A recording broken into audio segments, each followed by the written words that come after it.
Au mois de septembre 2002, un événement a eu lieu dans la Grande Pyramide de Gizeh, la plus grande et la plus mystérieuse des pyramides de l'ancienne Égypte.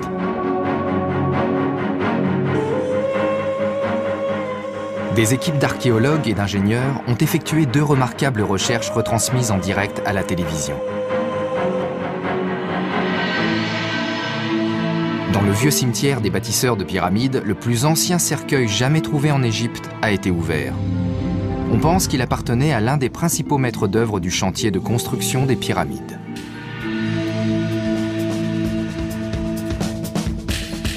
Au même moment, des recherches se déroulaient au plus profond de la Grande Pyramide. Un engin téléguidé est remonté dans un puits secret pour tenter de découvrir ce que dissimulait une dalle mystérieuse. Les nouveaux espaces découverts par ce robot aideront les égyptologues à comprendre le sens et la fonction de la pyramide. Nous essayons de reconstruire ce que les bâtisseurs avaient en tête il y a près de 5000 ans. On sait ce qu'on cherche, mais ce qu'on trouve est toujours une surprise, et c'est ce qui s'est produit avec ce petit puits.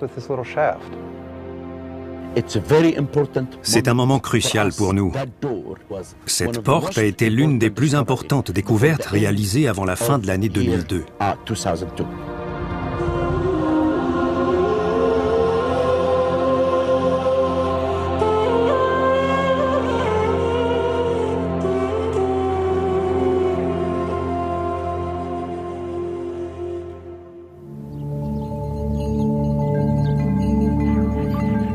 Nous savons bien peu de choses sur la Grande Pyramide.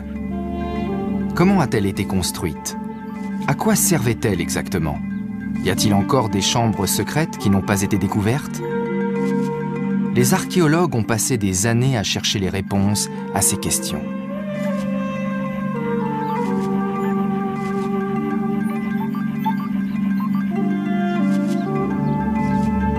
On a toujours pensé que la Grande Pyramide avait été construite pour le pharaon Khéops, il y a près de 4500 ans, mais à notre connaissance, on n'y a jamais rien retrouvé concernant ce pharaon.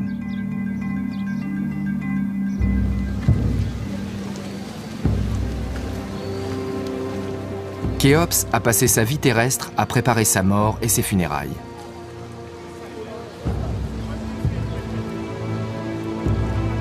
Ce pharaon était le monarque de toute l'Égypte, le maître suprême du monde et un dieu vivant. Son destin était de rejoindre les autres dieux dans l'au-delà.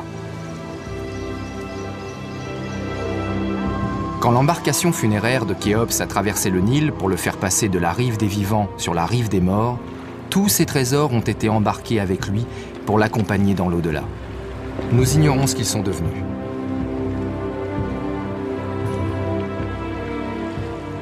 Ils ont été très certainement enterrés avec lui dans la Grande Pyramide.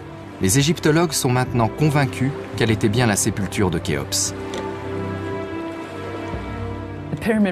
La pyramide constitue une dernière demeure sûre dans laquelle le corps du pharaon pouvait demeurer intact pour l'éternité. Mais c'est aussi une espèce de machine qui procure au roi l'énergie qui lui permet de passer dans l'au-delà et de vivre comme un dieu dans la sphère céleste. Mais on n'a jamais vraiment compris de quelle façon les Égyptiens estimaient que la pyramide devait aider le roi à atteindre la sphère céleste. Les archéologues espèrent que certaines réponses sont encore cachées à l'intérieur. Chaque petit détail qui nous est révélé concernant la Grande Pyramide est primordial car tout est lié dans cette machine, dont le but est de faire passer le roi dans l'au-delà.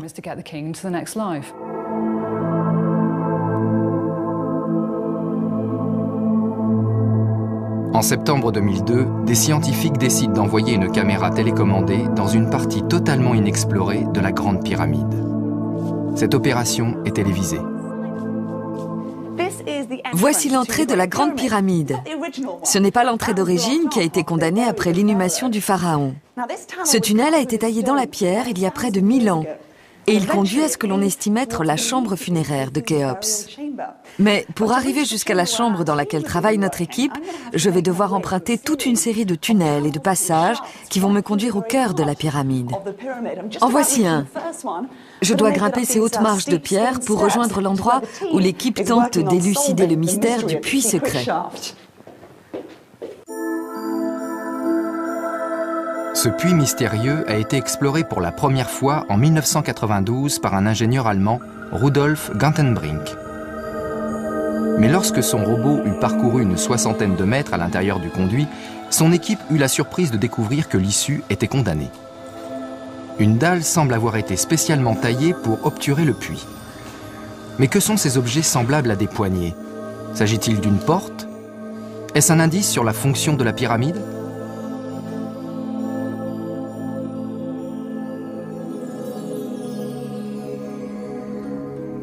Fasciné par ce puits et cette dalle, le docteur Zahi Hawass, directeur des antiquités égyptiennes, a toujours rêvé de voir ce qui se trouve derrière. J'ai attendu ce moment-là toute ma vie.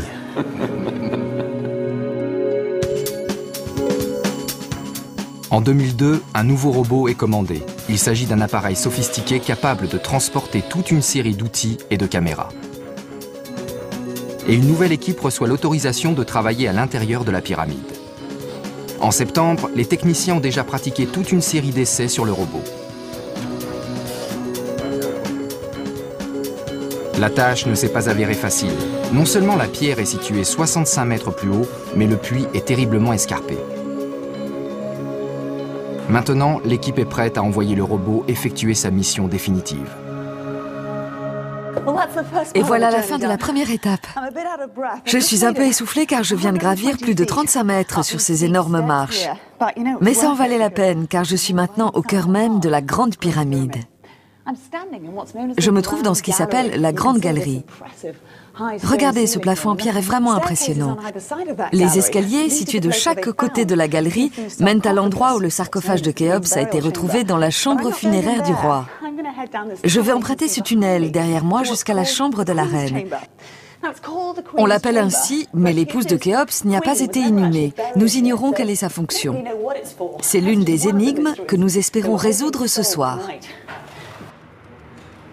Dans la chambre de la reine, le docteur Zahi Hawass et l'équipe de techniciens attendent Laura pour envoyer le robot dans le puits afin qu'il transmette des images inédites de tout ce qui se trouve au-delà de la porte.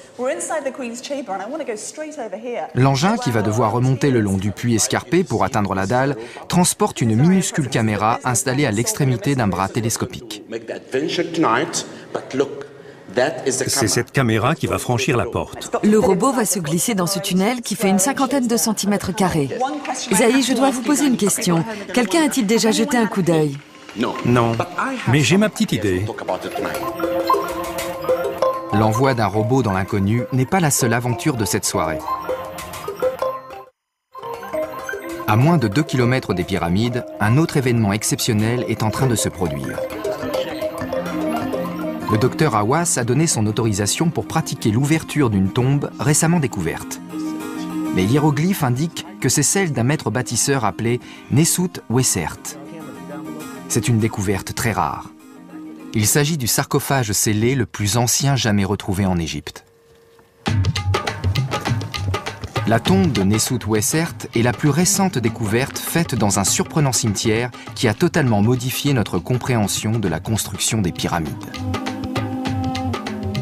Le docteur Hawass a découvert ces tombes au début des années 90. Alors qu'à proximité des pyramides se trouvent des centaines de tombes de reines, de princes et de princesses, de nobles et de hauts fonctionnaires, personne n'avait jamais retrouvé une seule tombe des bâtisseurs de pyramides. J'ai toujours rêvé de trouver des traces des hommes qui ont construit les pyramides. Voici la toute première tombe que nous avons trouvée. La voûte est très belle et elle était entièrement recouverte de plâtre. En regardant ici, j'ai pu lire, écrit en hiéroglyphes, le nom de Pitar Shepsou. De l'autre côté, j'ai vu une niche dans laquelle les gens, lors des funérailles, pouvaient déposer des offrandes destinées à cet homme. À côté du nom de l'homme se trouve une inscription très importante. Membre de l'entourage du roi. C'est ainsi qu'a débuté cette grande aventure. Cette inscription et d'autres détails de la tombe suggèrent que cet homme était un ouvrier. Depuis lors, plus de 1000 tombes ont été découvertes, chacune étant celle d'un ouvrier ayant travaillé à la construction des pyramides. La plupart d'entre elles sont de simples petits monticules.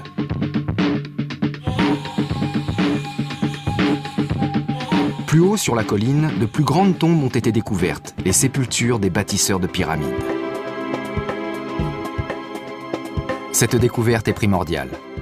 Les tombeaux des bâtisseurs indiquent non seulement les noms, mais beaucoup plus important encore, les titres de ceux qui étaient enterrés. Ces titres révèlent des détails fascinants sur la construction des pyramides. Le contremaître des ouvriers qui charrient les pierres, le contremaître du versant ouest de la pyramide.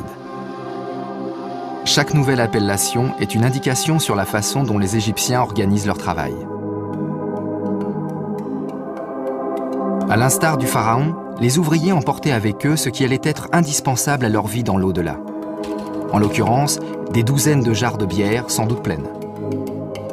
Ils emportaient aussi des objets plus pratiques, leurs outils. Cet outil était utilisé par un artiste pour sculpter un visage, le lisser, et pour faire le buste ou les jambes d'une statue. En le touchant, on peut sentir la main de l'homme qui l'a utilisé il y a 4000 ans.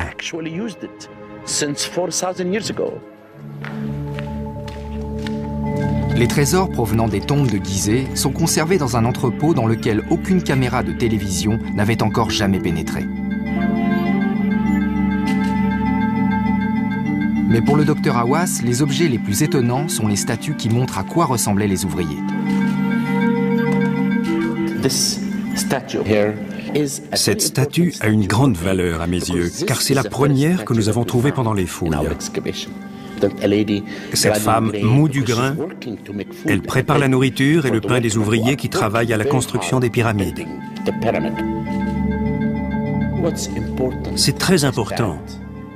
Chacun de ces visages, chacune de ces personnes nous raconte l'histoire des Égyptiens qui ont bâti les pyramides.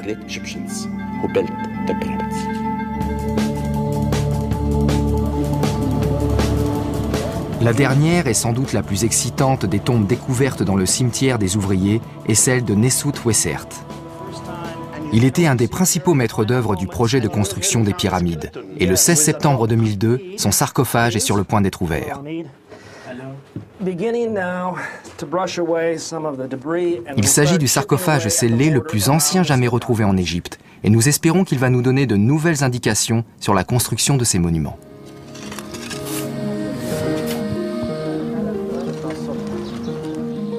Apparemment, Nesut Wessert était responsable de l'approvisionnement des constructeurs. La signification de tout cela a été découverte par Mark Lehner dans une autre mine d'or archéologique située un peu plus en contrebas que les tombes des ouvriers.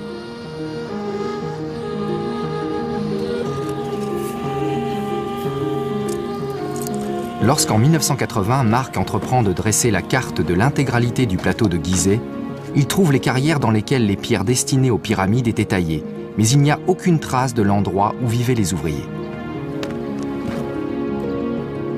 Mark sait qu'une grande métropole, la cité perdue des pyramides, doit être dissimulée quelque part.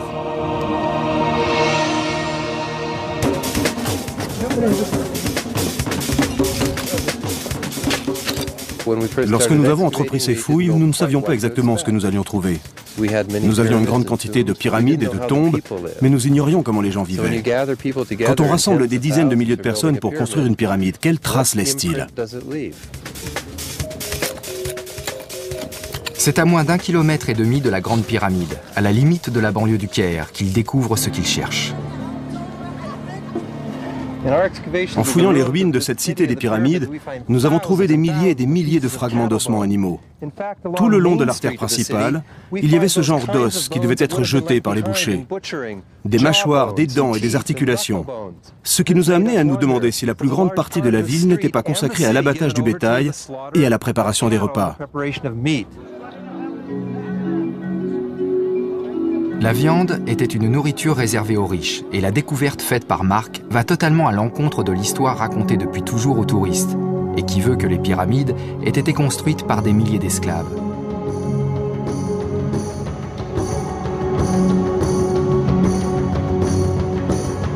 Mark a découvert que les ouvriers étaient extrêmement bien soignés. Ces ossements représentent assez de bétail pour nourrir des milliers et des milliers de personnes mangeant de la viande tous les jours pendant près d'un siècle. C'est d'ailleurs à peu près le temps qu'il a fallu pour construire les 3 grandes pyramides de Gizeh. En poursuivant ses recherches, Marc découvre à quel point le régime des ouvriers était riche en protéines.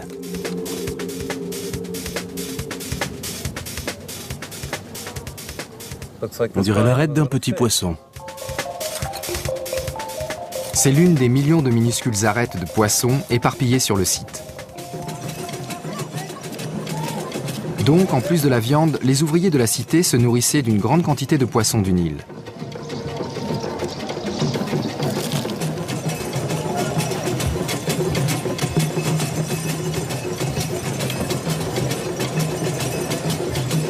Ce ne sont assurément pas des rations d'esclaves, car ces ouvriers étaient nourris comme de véritables athlètes olympiques. Marc a maintenant une bonne idée de la façon dont ils se nourrissaient. Mais où se tenaient ces festins? C'est alors qu'il trouve les restes d'un bâtiment ne ressemblant à aucun autre et muni d'un étrange dispositif de mangeoires et de bancs sur toute sa longueur. Nous avons trouvé sous ces bancs des socles de colonnes comme celui-ci. Et au vu des trous situés dans les bancs au-dessus des socles, nous avons compris que de fines colonnes de bois devaient se dresser toutes les 5 coudées égyptiennes. Nous nous trouvions en fait dans la plus ancienne colonnade couverte d'Égypte. C'est là que Marc trouve de minuscules indices dissimulés dans le sable. Pendant que nous mettions au jour ces mangeoires et ces bancs, nous avons trouvé de minuscules arêtes de poissons qui étaient incrustées.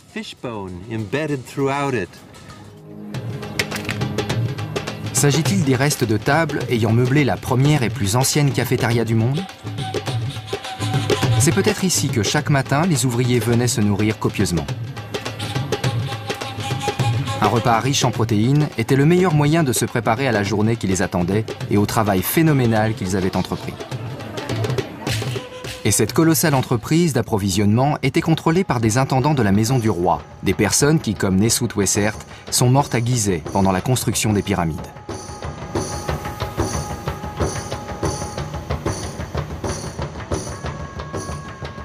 Son sarcophage est sur le point d'être ouvert.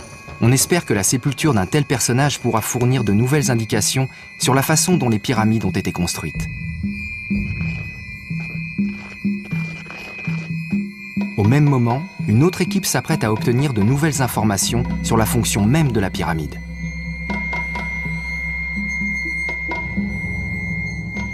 Un engin télécommandé remonte lentement le long d'un interminable puits en direction d'une dalle. On ignore à quoi sert ce puits et ce qui se cache derrière cette dalle.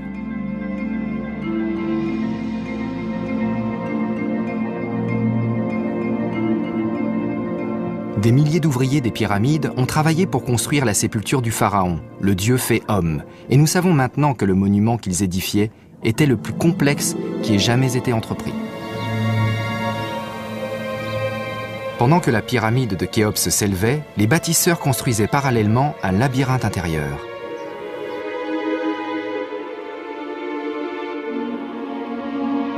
Chaque fois qu'une nouvelle couche de pierre était empilée, les chambres, tunnels et puits étaient eux aussi construits. À n'importe quelle étape de la construction, une vue du ciel de la pyramide aurait permis de comprendre la complexité de cette entreprise.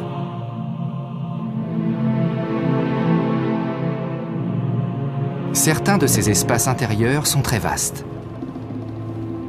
La grande galerie est un immense puits incliné qui mène à la chambre funéraire de Khéops.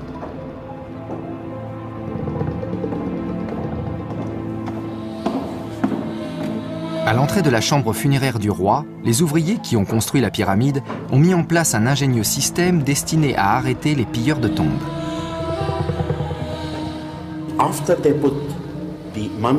Une fois le corps du pharaon inhumé dans le sarcophage, les ouvriers et les prêtres faisaient tomber cette dalle pour obstruer l'entrée de la chambre funéraire.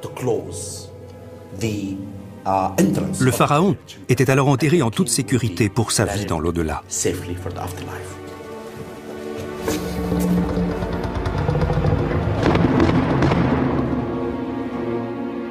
Mais ces blocs de pierre n'ont pas réussi à protéger le roi. Ils ont disparu il y a de nombreuses années. De l'autre côté se trouve le sanctuaire intérieur, la chambre funéraire.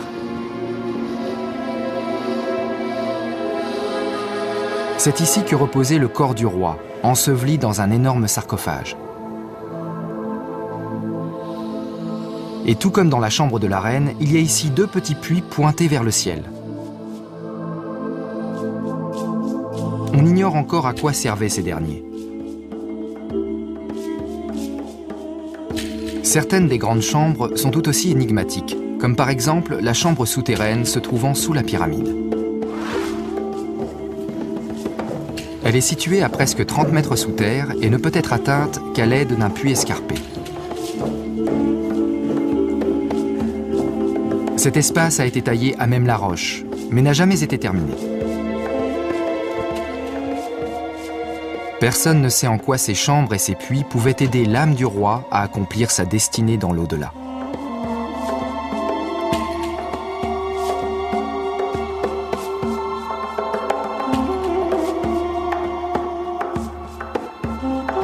La chambre de la reine se tient au cœur de l'énigme. Contrairement à ce que son nom indique, elle n'était pas destinée à l'épouse de Khéops. Celle-ci possède sa propre pyramide, située tout à côté. À quoi pouvait-elle donc servir? On pense que la chambre contenait une statue du roi, une statue qui pouvait être le réceptacle de l'âme du roi. Les Égyptiens croyaient que l'esprit devait pouvoir réintégrer le corps pour être nourri et faire le plein d'énergie. Dans les temples, des offrandes de nourriture étaient faites le matin et le soir pour permettre à l'esprit de vivre dans l'au-delà. Mais l'esprit pouvait aussi occuper une statue qui fonctionnait comme une espèce de réceptacle. Est-ce un indice permettant de comprendre l'utilité du petit puits que le robot est en train d'explorer et la fonction même de la pyramide?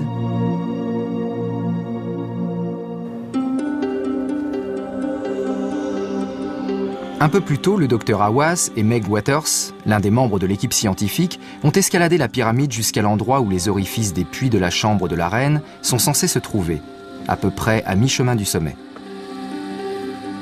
Il y a 2 puits situés l'un sur la face nord et l'autre sur la face sud. Les orifices de ces puits n'ont jamais été trouvés. Nous sommes à proximité du puits. Mais les archéologues de Gizeh ont cherché un peu partout sur le flanc sud. Et ils n'ont trouvé aucune trace indiquant que ce puits avait une issue vers l'extérieur. Les puits devaient jouer un rôle primordial vu les difficultés qu'a posées leur construction. Ils n'ont pas été conçus ultérieurement. Ils ont été soigneusement installés pendant que la pyramide était bâtie pierre par pierre. Personne n'a jamais su à quoi ils pouvaient servir. Ils ont toujours été considérés comme des puits d'aération. En dépit de leurs recherches minutieuses, et comme tous ceux qui les ont précédés, Meg et le docteur Hawass n'ont pas réussi à trouver une issue quelconque. Ils sont directement liés aux croyances des Égyptiens et à la fonction qu'ils estimaient être celle de la pyramide. Ce ne sont pas des puits d'aération. À quoi servaient ces puits? Selon moi, le puits sud était un corridor symbolique pour l'âme du pharaon sous sa forme de Ra, le dieu soleil. Symboliquement, les Égyptiens croyaient que l'âme du roi devait emprunter ce puits. Le puits nord est lui aussi un corridor permettant à l'incarnation du pharaon en dieu Horus d'atteindre les étoiles du nord.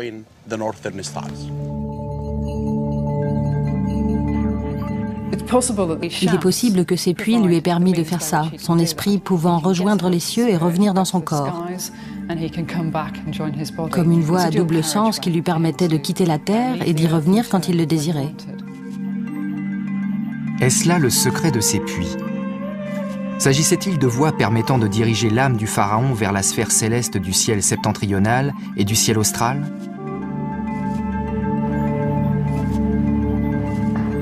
Tout le monde espère que le robot pourra résoudre ce mystère. La réponse se trouve peut-être derrière cette porte. Lorsqu'au cours de l'été 2002, les membres de l'équipe responsable du robot viennent pour la première fois dans la Grande Pyramide, ils réalisent que la tâche qui les attend est beaucoup plus complexe qu'ils ne l'ont imaginé. Ils ont prévu d'envoyer le robot équipé d'une minuscule caméra étudier la mystérieuse dalle ou porte située tout au fond du puits de la chambre de la reine.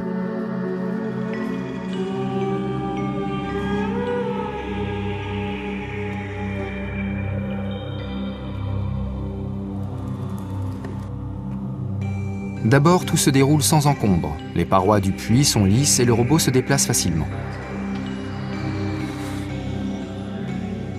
Au bout d'une soixantaine de mètres, ils peuvent enfin apercevoir la fameuse dalle. C'est la porte, on voit les attaches, regardez. Mais il y a un problème.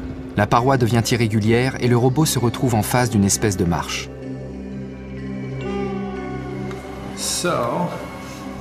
Ça patine. La marche est très haute et irrégulière, l'angle est mauvais. J'ai beaucoup de mal à le guider.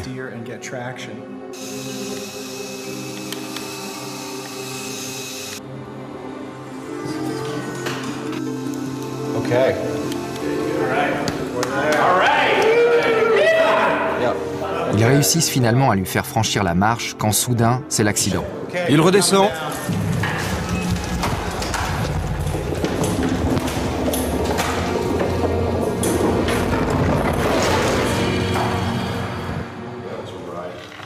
Le robot fait une chute d'une soixantaine de mètres.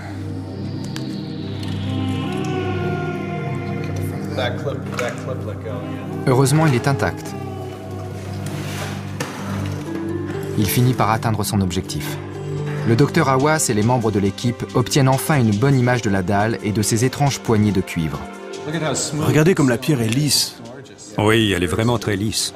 C'est une image superbe. Ces images sont les meilleures jamais obtenues et permettent d'ores et déjà de faire une découverte très alléchante. À côté de cette entaille dans le coin du fond, on peut apercevoir les ombres. Et l'on voit très clairement que cette pierre repose dans une rainure verticale dans le mur de côté. C'est une très bonne nouvelle, car c'est exactement ce qui se produit quand il s'agit d'une porte mise en place par le haut. Tous ces nouveaux détails ne font que renforcer leur détermination à voir ce qui se trouve derrière la dalle. Mais le robot ne fonctionne pas très bien et devra être amélioré avant leur retour en septembre.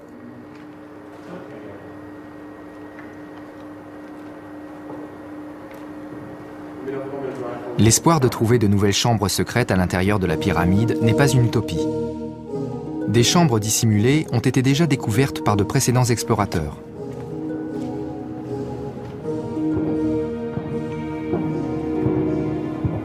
Au XIXe siècle, alors que la dynamite était utilisée pour rechercher le trésor disparu du pharaon, une découverte surprenante a été faite au cœur de la Grande Pyramide.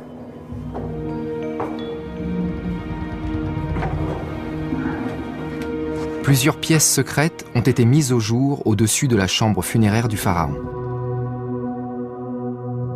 Elles sont au nombre de 5 et ont été construites pour répartir l'énorme charge qui pèse sur le caveau du roi, situé en dessous.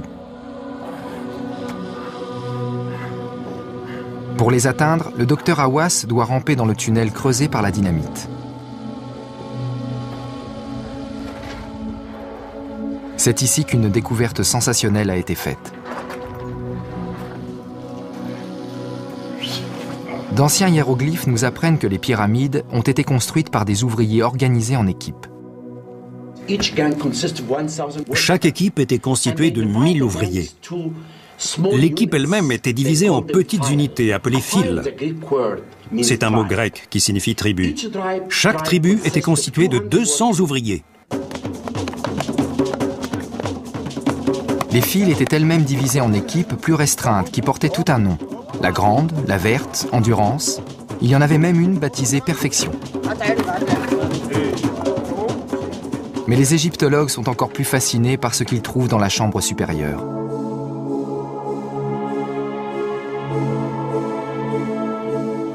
Ici, parmi les graffitis laissés depuis la découverte de la chambre, ils remarquent d'autres hiéroglyphes, mais ceux-là sont différents.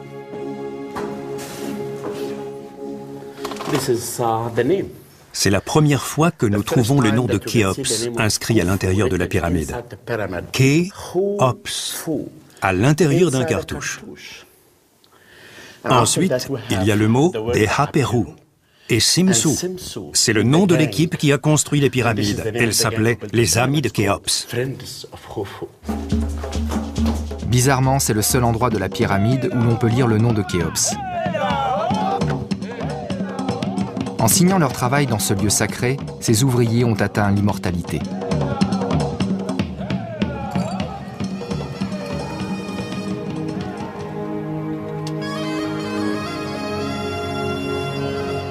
Avant que le docteur Hawass ne découvre leur sépulture, ces graffitis étaient à peu près les seules indications en notre possession concernant les bâtisseurs de pyramides.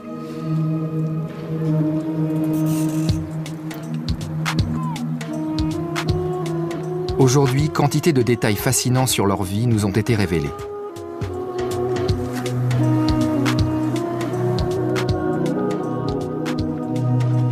Et pas uniquement à partir des objets trouvés dans les tombes. Leurs squelettes aussi ont permis de réécrire l'histoire. Avant de découvrir les tombes, le docteur Hawass était obsédé par les déclarations affirmant que les pyramides avaient été construites par une armée d'esclaves. Apprendre que les ouvriers étaient bien traités et divisés en équipes a permis de comprendre comment les bâtisseurs de pyramides organisaient leur main-d'œuvre. Il y a de très grandes chances que tout le chantier de construction ait été un grand campement. On peut tout à fait supposer que les gens campaient un peu partout dans la carrière et sur la pyramide elle-même pendant sa construction.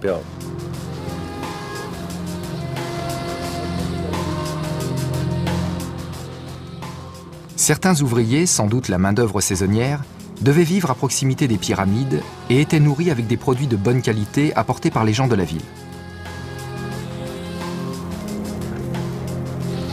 Mais les responsables comme Nesut Wessert et les ouvriers spécialisés ne campaient pas.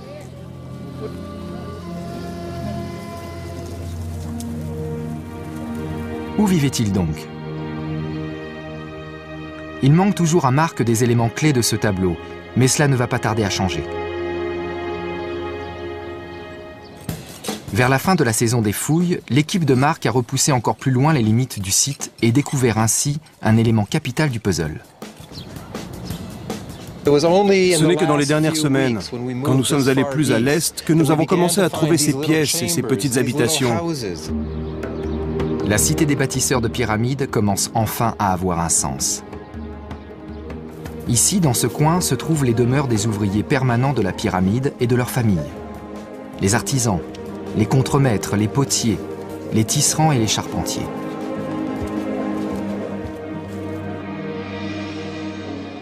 Grâce à ces deux dernières découvertes, Marc Lehner est maintenant à même de tracer le plan le plus explicite qui ait jamais été fait du plateau de Gizeh.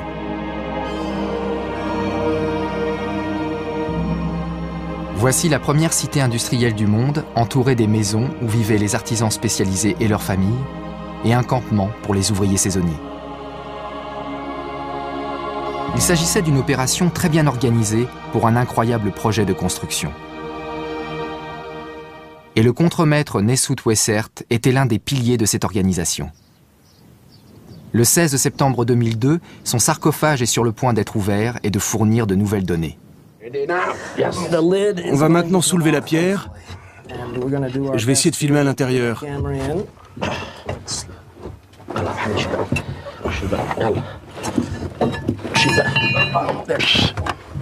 Et c'est parti. Je crois qu'il y a un squelette.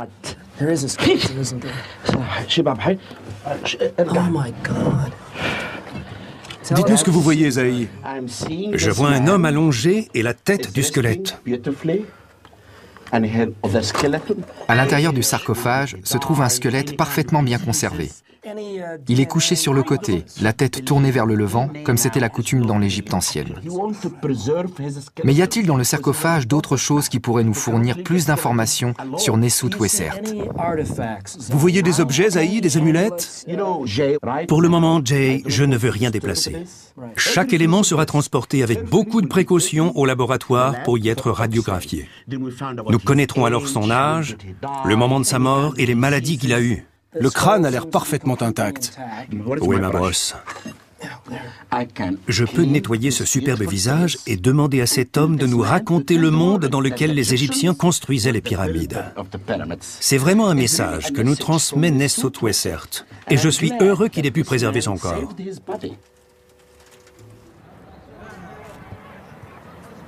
Le lendemain de l'ouverture du sarcophage, le docteur Haza, spécialiste des ossements, vient examiner le corps.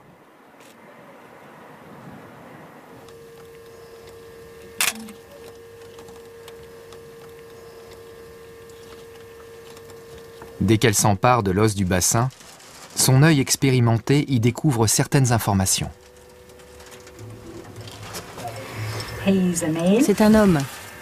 Il n'est pas très vieux. La trentaine environ. Le crâne lui fournit de nouvelles indications. Il s'agit d'un individu grand et fort. Comme vous pouvez le constater, le crâne est gros. Les dents aussi sont grandes. De même que cet angle entre le nez et le front. Tout cela nous apprend qu'il s'agit d'un homme. Mais une question demeure. Le titre de contremaître du district administratif est gravé sur la tombe de Nesut Wessert. Son squelette peut-il nous fournir des informations sur le rôle qu'il tenait? Les indices se trouvent dans les os de sa colonne vertébrale. Le docteur Hazard remarque immédiatement l'épaisseur des bords de l'épine dorsale. Cela prouve qu'il a passé des années à déplacer des pierres ou à porter de lourdes charges.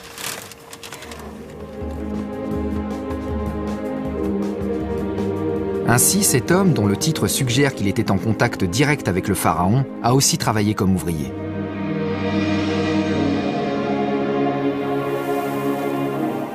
Est-ce là la preuve que les hommes pouvaient s'élever dans l'échelle sociale et devenir le patron? Que l'Égypte ancienne était une société beaucoup moins figée que nous l'imaginons? Cette révélation offre des perspectives fascinantes sur la construction des pyramides.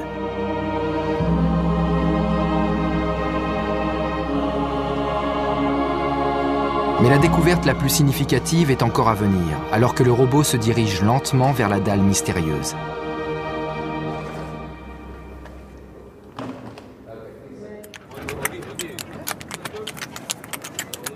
Au début du mois de septembre 2002, l'équipe responsable du robot retourne sur le site avec un nouvel engin téléguidé.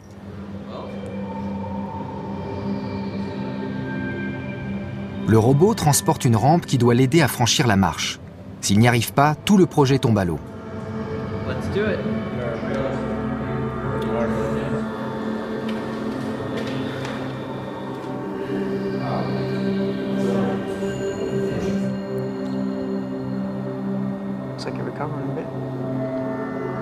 La rampe fonctionne et maintenant l'équipe veut en apprendre le plus possible sur la dalle.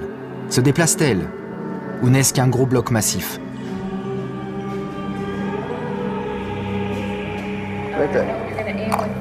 Le bloc de pierre est impossible à déplacer. C'est pourquoi le nouveau robot est équipé d'instruments de mesure pour connaître son épaisseur. Ils ont la surprise d'apprendre qu'elle a moins de 8 cm. On ne peut pas percer une pierre de 3 cm. Pas avec quelque chose d'aussi épais que ça. Il faut quelque chose de plus pointu. Après de longues délibérations, l'équipe est finalement autorisée à percer un minuscule judas dans la pierre. Équipé de la perceuse adéquate, le robot repart dans le puits. Il faut absolument éviter d'abîmer la dalle.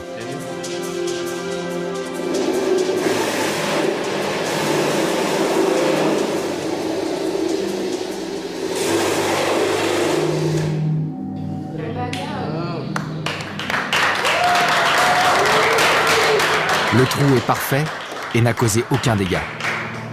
Qu'y a-t-il donc de l'autre côté? Et pourquoi y a-t-il une dalle si le puits de la chambre de la reine était destiné à diriger l'âme du pharaon vers les cieux?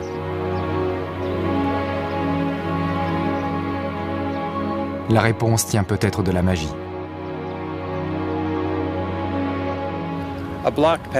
Un passage bloqué n'était pas un problème pour l'âme du pharaon. Il n'avait pas besoin d'être ouvert pour que le souverain puisse monter aux cieux. Le moyen le plus courant pour aller dans l'autre monde, dans les tombes égyptiennes classiques, est ce que nous appelons une fausse porte, une porte factice. Lorsqu'ils en plaçaient une, sa signification était magique. Elle permettait de communiquer avec l'au-delà. Mais que signifient les poignées de cuivre?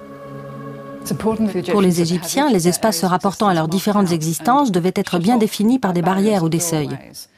Lorsque l'esprit du roi atteint la dalle, il prononce les paroles magiques. Il devait peut-être donner le nom de chaque poignée de cuivre pour pouvoir ouvrir le verrou. Une fois le seuil franchi, il devenait indéniablement un être divin. Donc, si la dalle est une espèce de fausse porte magique, y a-t-il quelque chose derrière? Le robot est sur le point de le découvrir. Dans la nuit du 16 septembre, le robot est prêt à introduire une minuscule caméra dans le Judas et à voir pour la première fois ce qui se trouve au-delà.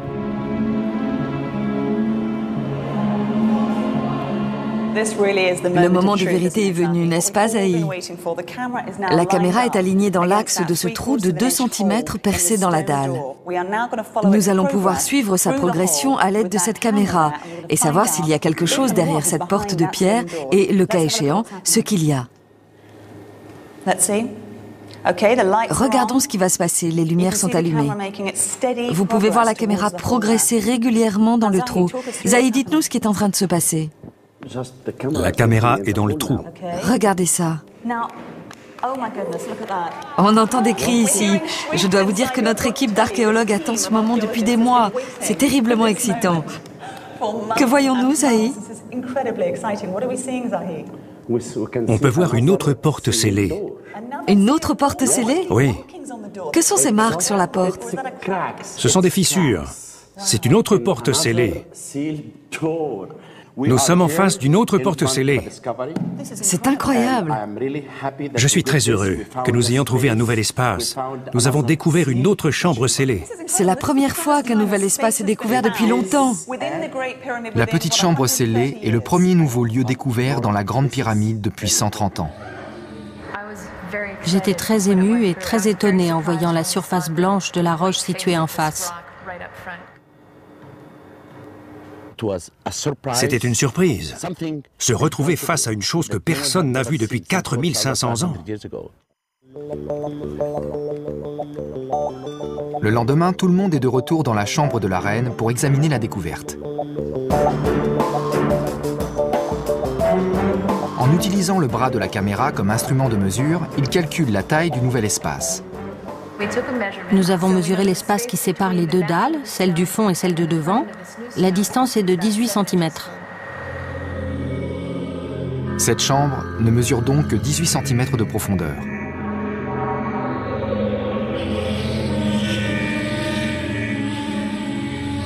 Mais ce jour-là, ils font une autre découverte. L'équipe décide d'envoyer le robot dans le second puits de la chambre de la reine, celui qui n'a jamais été exploré et qui se dirige vers le nord, et ce pour une bonne raison. Le puits nord n'est pas droit. Ceux qui l'ont construit ont été obligés de lui faire contourner la grande galerie. Et personne n'a jamais vu la partie qui se trouve au-delà du premier virage.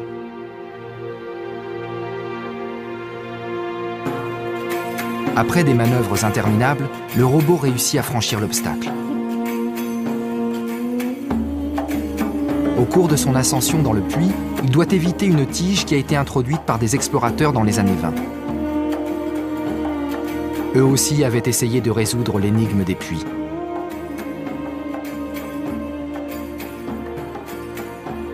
Les membres de l'équipe ne savent pas ce qui les attend, mais ils savent ce qu'ils veulent trouver. Et voilà, exactement à la même distance que dans le puits sud se trouve une petite porte. C'est la réplique exacte de celle qui se trouve dans l'autre conduit.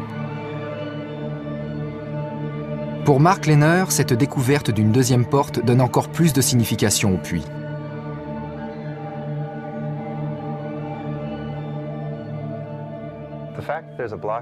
Le fait qu'il y ait une dalle avec 2 mystérieuses poignées de cuivre dans le puits sud et une dalle exactement semblable dans le puits nord souligne qu'il s'agit là d'un acte entièrement délibéré de la part des bâtisseurs de pyramides. Si ces poignées constituent une espèce de verrou, ce sont peut-être les verrous symboliques des portes qui ouvrent sur les cieux, le ciel septentrional et le ciel austral. Si c'est ce qu'elles symbolisent, la chambre secrète n'est autre que la voûte céleste du ciel.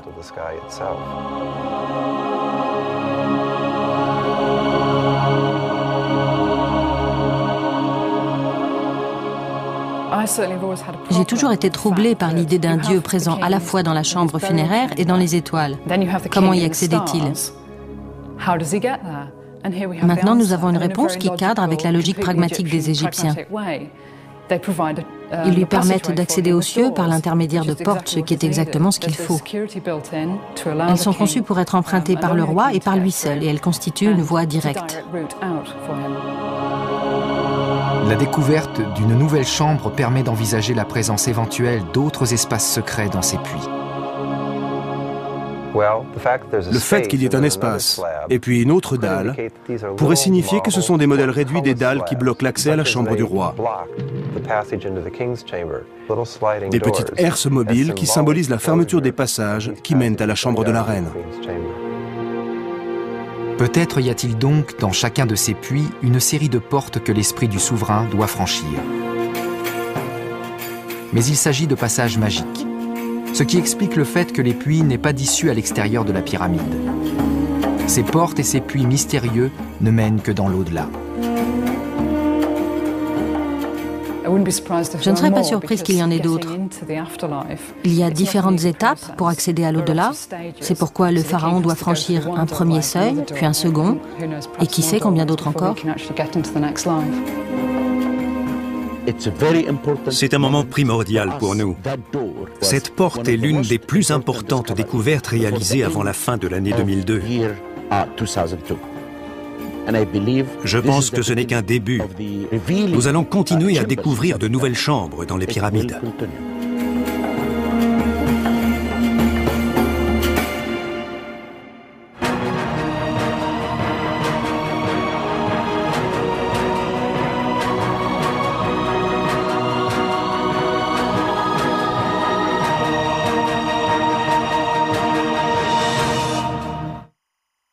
Pour être nourri et faire le plein d'énergie. Dans les temples, des offrandes de nourriture étaient faites le matin et le soir pour permettre à l'esprit de vivre dans l'au-delà. Mais l'esprit pouvait aussi occuper une statue qui fonctionnait comme une espèce de réceptacle. Est-ce un indice permettant de comprendre l'utilité du petit puits que le robot est en train d'explorer et la fonction même de la pyramide ?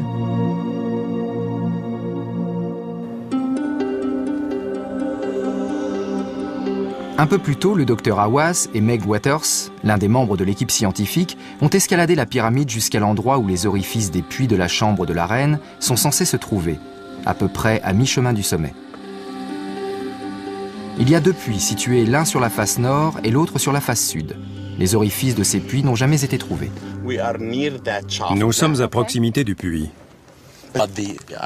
Mais les archéologues de Gizeh ont cherché un peu partout sur le flanc sud. Et ils n'ont trouvé aucune trace indiquant que ce puits avait une issue vers l'extérieur. Les puits devaient jouer un rôle primordial vu les difficultés qu'a posées leur construction. Ils n'ont pas été conçus ultérieurement. Ils ont été soigneusement installés pendant que la pyramide était bâtie pierre par pierre. Personne n'a jamais su à quoi ils pouvaient servir. Ils ont toujours été considérés comme des puits d'aération. En dépit de leurs recherches minutieuses, et comme tous ceux qui les ont précédés, Meg et le docteur Hawass n'ont pas réussi à trouver une issue quelconque. Ils sont directement liés aux croyances des Égyptiens et à la fonction qu'ils estimaient être celle de la pyramide. Ce ne sont pas des puits d'aération. À quoi servaient ces puits? Selon moi, le puits sud était un corridor symbolique pour l'âme du pharaon sous sa forme de Ra, le dieu soleil.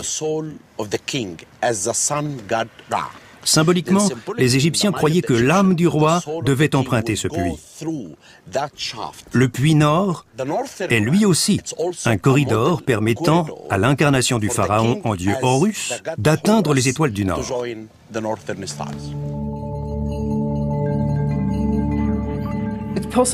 Il est possible que ces puits lui aient permis de faire ça, son esprit pouvant rejoindre les cieux et revenir dans son corps.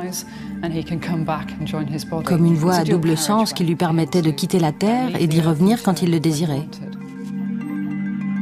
Est-ce là le secret de ces puits? S'agissait-il de voies permettant de diriger l'âme du pharaon vers la sphère céleste du ciel septentrional et du ciel austral?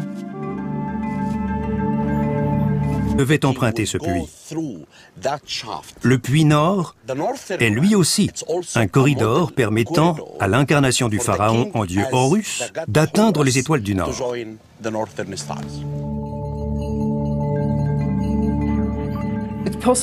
Il est possible que ces puits lui aient permis de faire ça, son esprit pouvant rejoindre les cieux et revenir dans son corps. Comme une voie à double sens qui lui permettait de quitter la terre et d'y revenir quand il le désirait. Est-ce là le secret de ces puits? S'agissait-il de voies permettant de diriger l'âme du pharaon vers la sphère céleste du ciel septentrional et du ciel austral?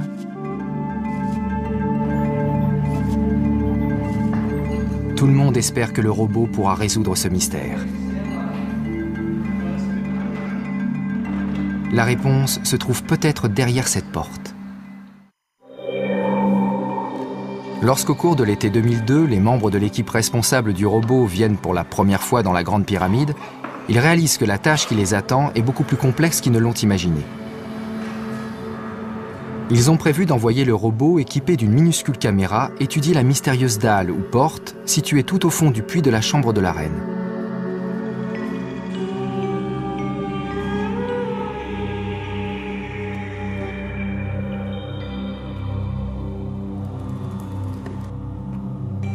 D'abord, tout se déroule sans encombre. Les parois du puits sont lisses et le robot se déplace facilement. Au bout d'une soixantaine de mètres, ils peuvent enfin apercevoir la fameuse dalle. C'est la porte, on voit les attaches, regardez. Mais il y a un problème. La paroi devient irrégulière et le robot se retrouve en face d'une espèce de marche.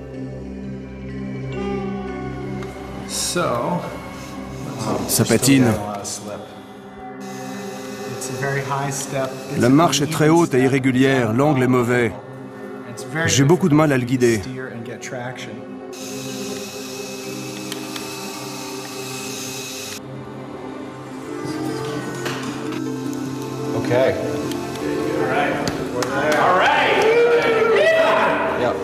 Ils réussissent finalement à lui faire franchir la marche quand soudain, c'est l'accident.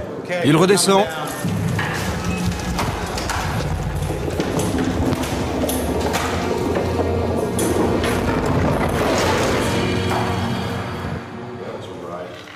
Le robot fait une chute d'une soixantaine de mètres.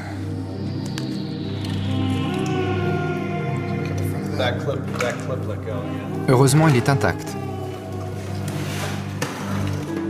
Il finit par atteindre son objectif. Le docteur Hawass et les membres de l'équipe ouvrent dans la chambre supérieure.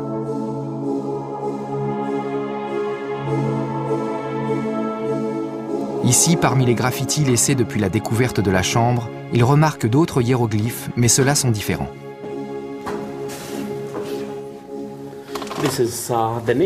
C'est la première fois que nous trouvons le nom de Khéops inscrit à l'intérieur de la pyramide. Khéops, à l'intérieur d'un cartouche. Ensuite, il y a le mot Dhehaperu. Et Simsu, c'est le nom de l'équipe qui a construit les pyramides. Elle s'appelait les Amis de Khéops. Bizarrement, c'est le seul endroit de la pyramide où l'on peut lire le nom de Khéops. En signant leur travail dans ce lieu sacré, ces ouvriers ont atteint l'immortalité.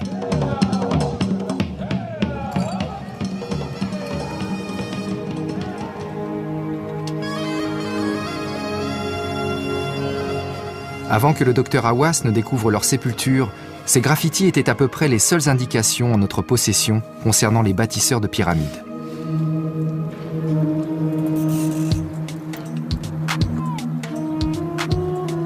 Aujourd'hui, quantité de détails fascinants sur leur vie nous ont été révélés.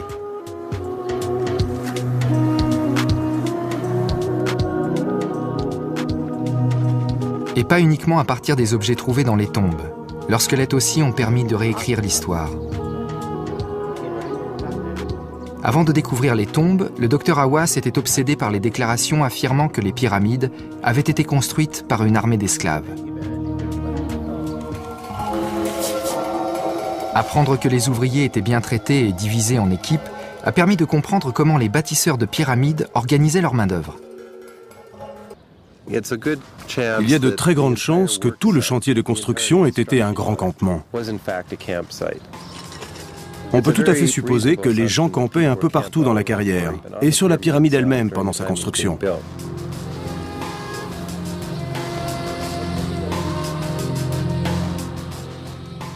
Certains ouvriers, sans doute la main-d'œuvre saisonnière, devaient vivre à proximité des pyramides et étaient nourris avec des produits de bonne qualité apportés par les gens de la ville. Mais les responsables comme Nesut Wessert et les ouvriers spécialisés ne campaient pas.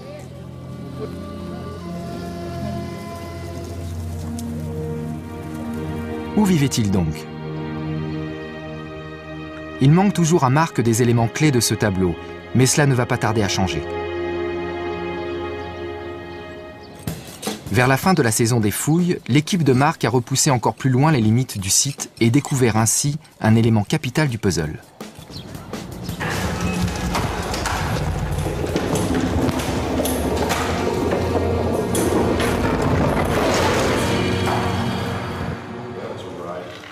Le robot fait une chute d'une 60aine de mètres.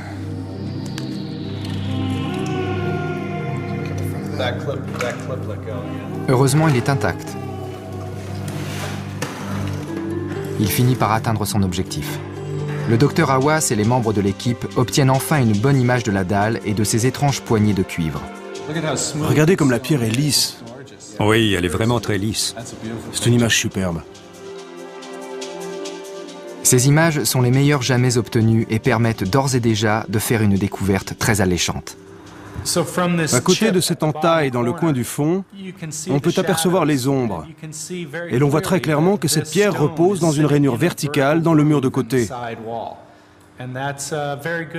C'est une très bonne nouvelle, car c'est exactement ce qui se produit quand il s'agit d'une porte mise en place par le haut. Tous ces nouveaux détails ne font que renforcer leur détermination à voir ce qui se trouve derrière la dalle. Mais le robot ne fonctionne pas très bien et devra être amélioré avant leur retour en septembre.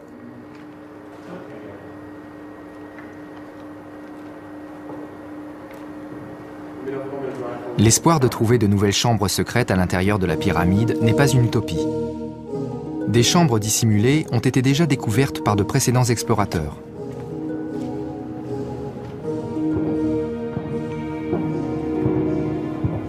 Au XIXe siècle, alors que la dynamite était utilisée pour rechercher le trésor disparu du pharaon, une découverte surprenante a été faite au cœur de la Grande Pyramide.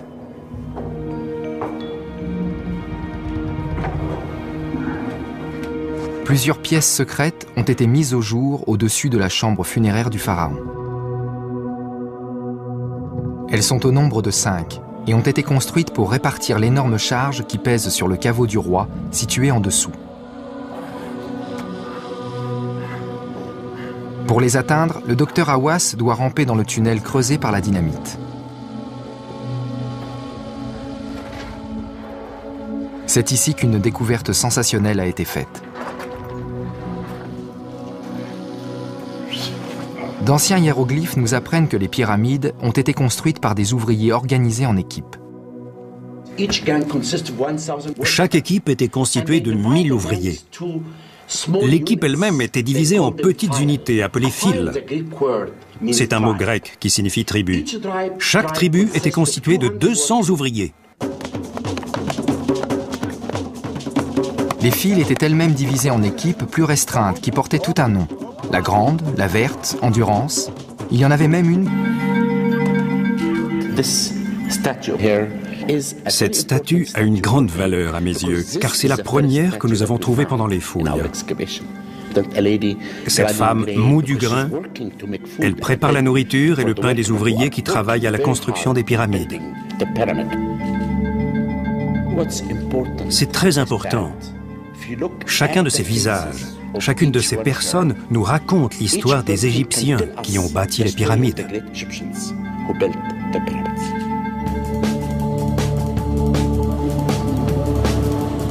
La dernière et sans doute la plus excitante des tombes découvertes dans le cimetière des ouvriers est celle de Nesut Wessert.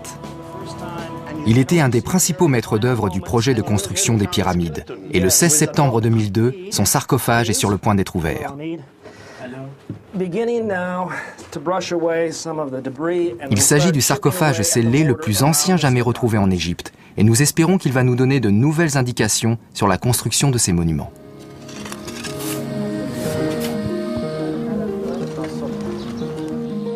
Apparemment, Nesut-Wessert était responsable de l'approvisionnement des constructeurs.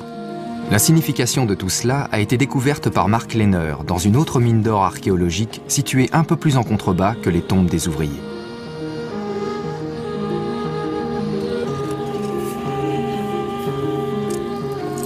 Lorsqu'en 1980, Mark entreprend de dresser la carte de l'intégralité du plateau de Gizeh, il trouve les carrières dans lesquelles les pierres destinées aux pyramides étaient taillées, mais il n'y a aucune trace de l'endroit où vivaient les ouvriers. Mark sait qu'une grande métropole, la cité perdue des pyramides, doit être dissimulée quelque part.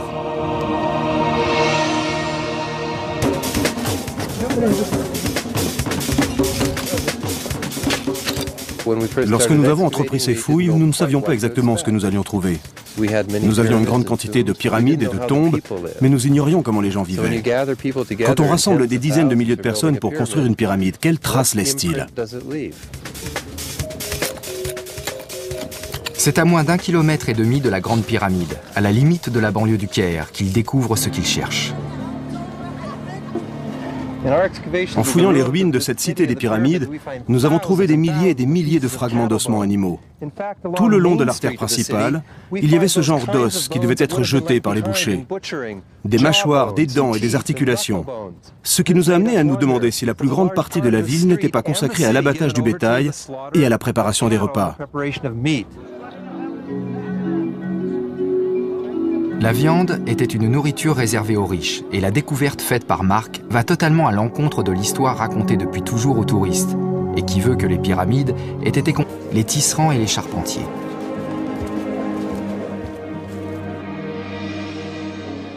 Grâce à ces deux dernières découvertes, Mark Lehner est maintenant à même de tracer le plan le plus explicite qui ait jamais été fait du plateau de Gizeh.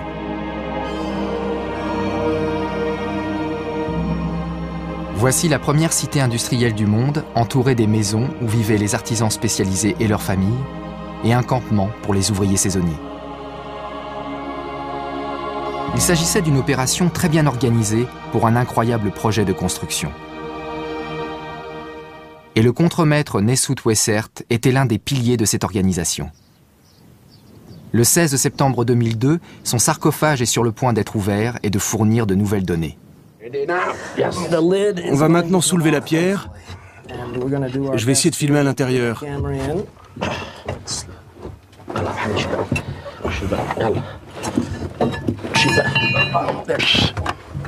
Et c'est parti. Je crois qu'il y a un squelette.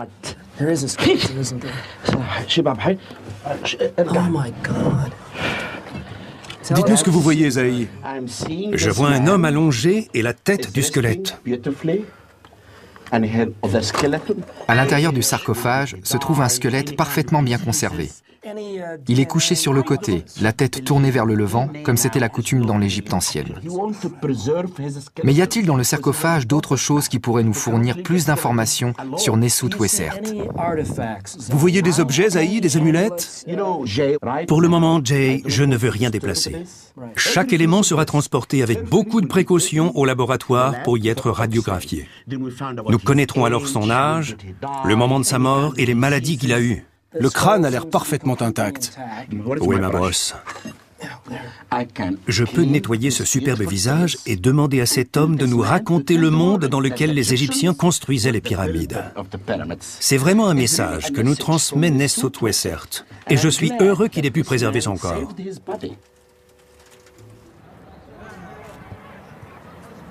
Le lendemain de l'ouverture du sarcophage, le docteur Haza, spécialiste des ossements, vient examiner le corps.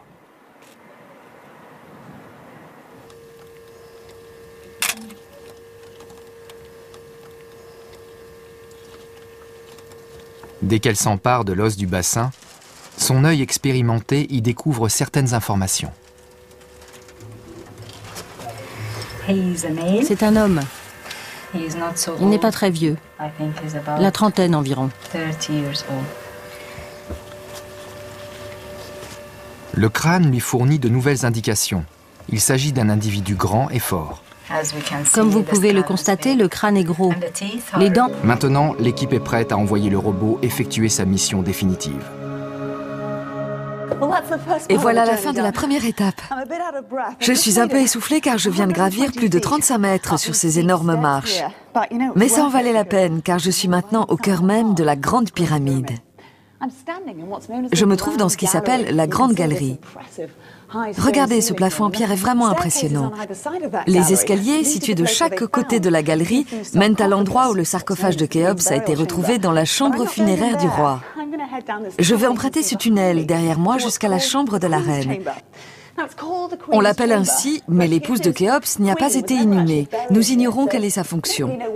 C'est l'une des énigmes que nous espérons résoudre ce soir. Dans la chambre de la reine, le docteur Zahi Hawass et l'équipe de techniciens attendent Laura pour envoyer le robot dans le puits afin qu'il transmette des images inédites de tout ce qui se trouve au-delà de la porte. L'engin, qui va devoir remonter le long du puits escarpé pour atteindre la dalle, transporte une minuscule caméra installée à l'extrémité d'un bras télescopique. C'est cette caméra qui va franchir la porte. Le robot va se glisser dans ce tunnel qui fait une 50aine de centimètres carrés. Zahi, je dois vous poser une question. Quelqu'un a-t-il déjà jeté un coup d'œil? Non, mais j'ai ma petite idée. L'envoi d'un robot dans l'inconnu n'est pas la seule aventure de cette soirée. À moins de 2 km des pyramides, un autre événement exceptionnel est en train de se produire. Le docteur Hawass a donné son autorisation pour pratiquer l'ouverture d'une tombe récemment découverte. Les hiéroglyphes indiquent que c'est celle d'un maître bâtisseur appelé Nesut Wessert. C'est une découverte très rare. Il s'agit du sarcophage scellé le plus ancien jamais retrouvé en Égypte. La tombe de Nesut Wessert est la plus récente découverte faite dans un surprenant cimetière qui a totalement modifié notre compréhension de la construction des pyramides. Le docteur Hawass a découvert ces tombes au début des années 90. Alors qu'à proximité des pyramides se trouvent des centaines de tombes de reines, de princes et de princesses, de nobles et de hauts fonctionnaires, personne n'avait jamais retrouvé une seule tombe des bâtisseurs de pyramides. J'ai toujours rêvé de trouver des traces des hommes qui ont construit les pyramides. Voici la toute première tombe que nous avons trouvée. La voûte est très belle et elle était entièrement recouverte de plâtre. En regardant ici, j'ai pu lire, écrit en hiéroglyphes, le nom de Pitar Shepsou. De l'autre côté, j'ai vu une niche dans laquelle les gens, lors des funérailles, pouvaient... Mais où se tenaient ces festins? C'est alors qu'ils trouvent les restes d'un bâtiment ne ressemblant à aucun autre et muni d'un étrange dispositif de mangeoires et de bancs sur toute sa longueur. Nous avons trouvé sous ces bancs des socles de colonnes comme celui-ci. Et au vu des trous situés dans les bancs au-dessus des socles, nous avons compris que de fines colonnes de bois devaient se dresser toutes les 5 coudées égyptiennes. Nous nous trouvions en fait dans la plus ancienne colonnade couverte d'Égypte. C'est là que Marc trouve de minuscules indices dissimulés dans le sable. Pendant que nous mettions au jour ces mangeoires et ces bancs, nous avons trouvé de minuscules arêtes de poissons qui étaient incrustées.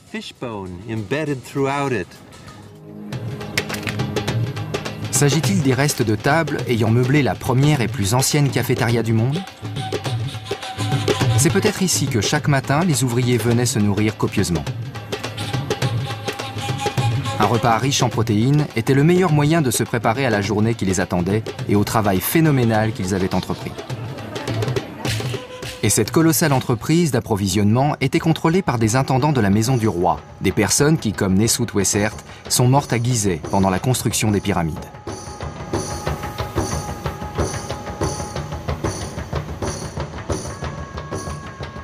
Son sarcophage est sur le point d'être ouvert.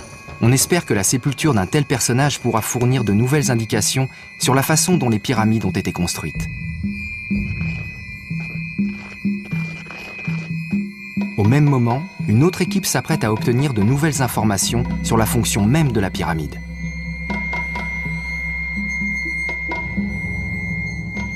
Un engin télécommandé remonte lentement le long d'un interminable puits en direction d'une dalle. On ignore à quoi sert ce puits et ce qui se cache derrière cette dalle.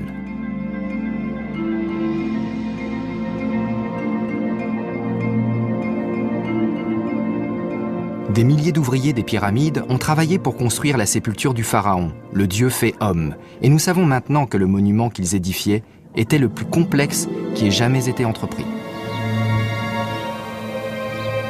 Pendant que la pyramide de Khéops s'élevait, les bâtisseurs construisaient parallèlement un labyrinthe intérieur.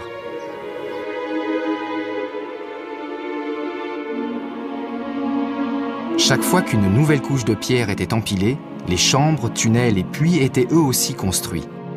À n'importe quelle étape de la construction, une vue du ciel de la pyramide aurait permis de comprendre la complexité de cette entreprise.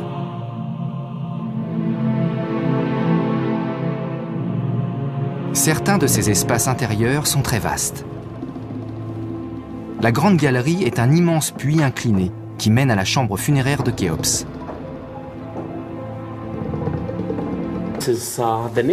C'est la première fois que nous trouvons le nom de Khéops inscrit à l'intérieur de la pyramide. Khéops, à l'intérieur d'un cartouche. Ensuite, il y a le mot Dhehaperu et Simsu. C'est le nom de l'équipe qui a construit les pyramides. Elle s'appelait les Amis de Khéops. Bizarrement, c'est le seul endroit de la pyramide où l'on peut lire le nom de Khéops. En signant leur travail dans ce lieu sacré, ces ouvriers ont atteint l'immortalité.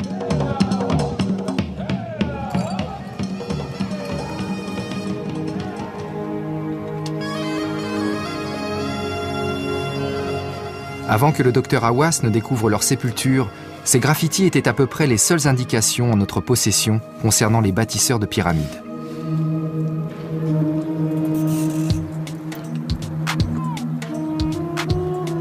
Aujourd'hui, quantité de détails fascinants sur leur vie nous ont été révélés.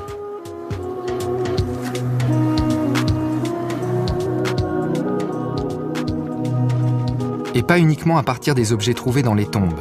Leurs squelettes aussi ont permis de réécrire l'histoire. Avant de découvrir les tombes, le docteur Hawass était obsédé par les déclarations affirmant que les pyramides avaient été construites par une armée d'esclaves. Apprendre que les ouvriers étaient bien traités et divisés en équipes a permis de comprendre comment les bâtisseurs de pyramides organisaient leur main-d'œuvre. Il y a de très grandes chances que tout le chantier de construction ait été un grand campement. On peut tout à fait supposer que les gens campaient un peu partout dans la carrière et sur la pyramide elle-même pendant sa construction.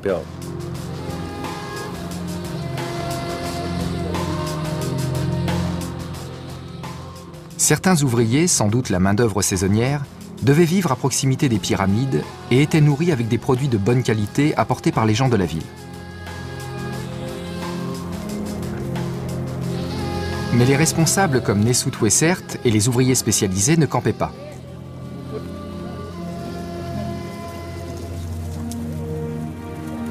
Où vivaient-ils donc?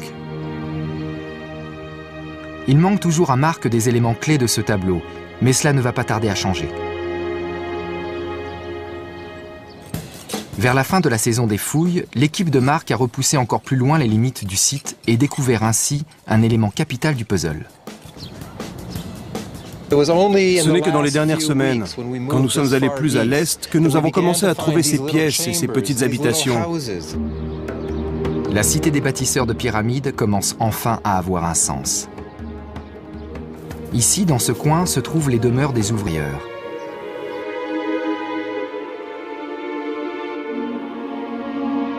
Chaque fois qu'une nouvelle couche de pierre était empilée, les chambres, tunnels et puits étaient eux aussi construits.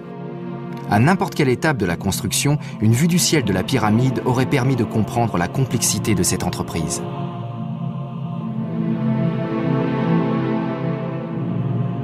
Certains de ces espaces intérieurs sont très vastes. La Grande Galerie est un immense puits incliné qui mène à la chambre funéraire de Khéops.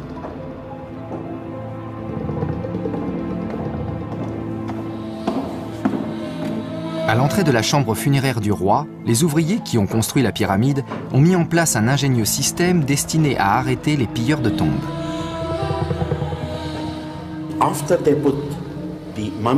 Une fois le corps du pharaon inhumé dans le sarcophage, les ouvriers et les prêtres faisaient tomber cette dalle pour obstruer l'entrée de la chambre funéraire. Le pharaon était alors enterré en toute sécurité pour sa vie dans l'au-delà.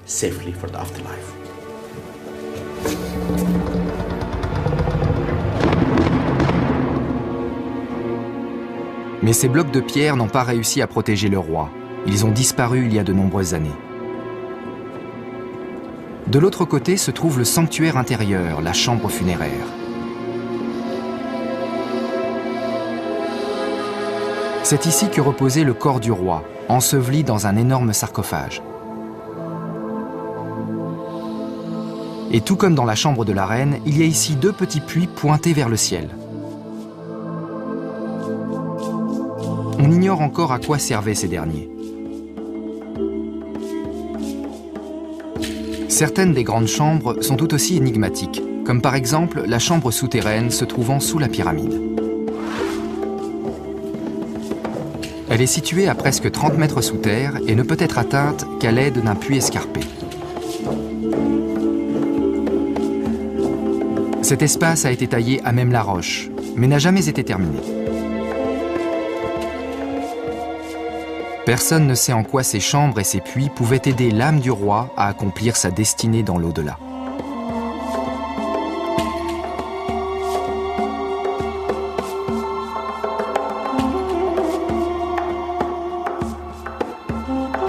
La chambre de la reine se tient au cœur de l'énigme. Contrairement à ce que son nom indique, elle n'était pas destinée à l'épouse de Khéops. Celle-ci possède sa propre pyramide, située tout à côté. À quoi pouvait-elle donc servir?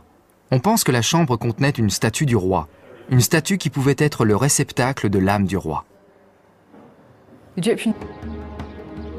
Ici, dans ce coin, se trouvent les demeures des ouvriers permanents de la pyramide et de leurs familles. Les artisans, les contremaîtres, les potiers, les tisserands et les charpentiers.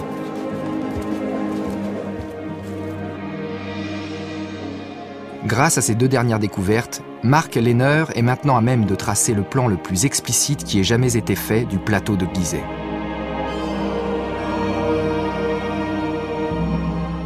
Voici la première cité industrielle du monde, entourée des maisons où vivaient les artisans spécialisés et leurs familles, et un campement pour les ouvriers saisonniers. Il s'agissait d'une opération très bien organisée pour un incroyable projet de construction. Et le contremaître Nesut Wessert était l'un des piliers de cette organisation. Le 16 septembre 2002, son sarcophage est sur le point d'être ouvert et de fournir de nouvelles données. On va maintenant soulever la pierre. Je vais essayer de filmer à l'intérieur.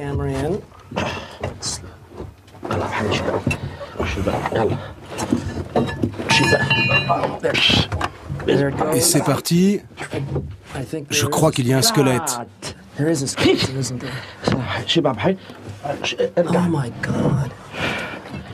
Dites-nous ce que vous voyez, Zahi.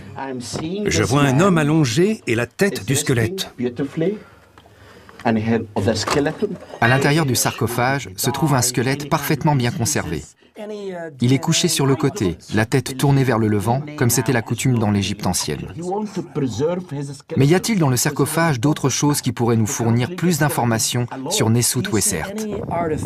Vous voyez des objets, Zahi, des amulettes? Pour le moment, Jay, je ne veux rien déplacer. Chaque élément sera transporté avec beaucoup de précautions au laboratoire pour y être radiographié. Nous connaîtrons alors son âge, le moment de sa mort et les maladies qu'il a eues. Le crâne a l'air parfaitement intact. Où est ma brosse? Je peux nettoyer ce superbe visage et demander à cet homme de nous raconter le monde dans lequel les Égyptiens construisaient les pyramides. C'est vraiment un message que nous transmet Nesut Wessert. Et je suis heureux qu'il ait pu préserver son corps.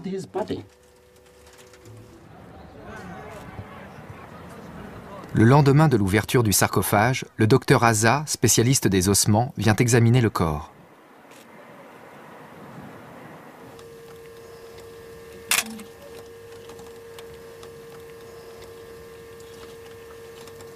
Dès qu'elle s'empare de l'os du bassin, son œil expérimenté y découvre certaines informations. C'est un homme. Il n'est pas très vieux, la trentaine environ.